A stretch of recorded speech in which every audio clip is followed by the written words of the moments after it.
Hi there, and at this point you should know the basics of working with files.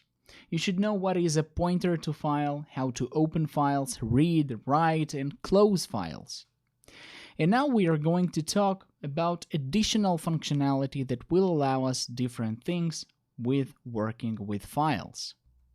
So when we were using the include stdio.h, we are basically including different input and output functions, right? That can be used for different tasks. For example, we've seen that we can use the printf function to display some text on the screen, right, on this console application.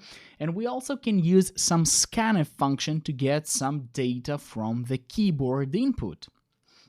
Also, we've met, I guess we had some examples using the get char function that provided us the ability to get a character from the user, from the keyboard, right? Just one character, no problems.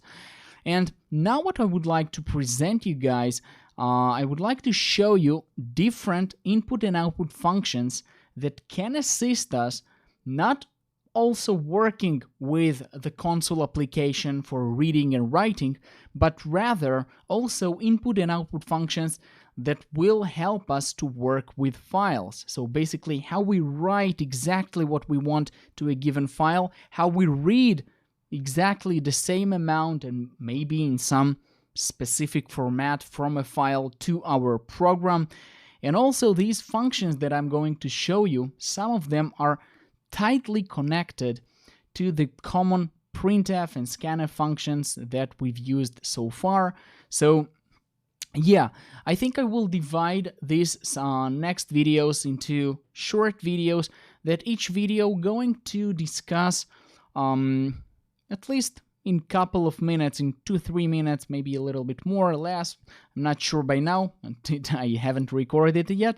But when I'm going to show you these videos, I will basically leave them as separated videos so that every time you would like to get over to this material again, you will be able simply to open the exact video you're interested in.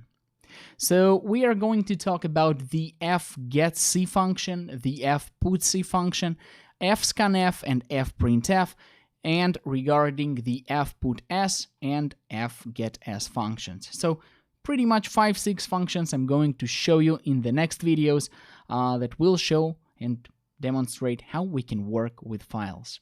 So stay tuned, good luck, I'll see you in the next videos.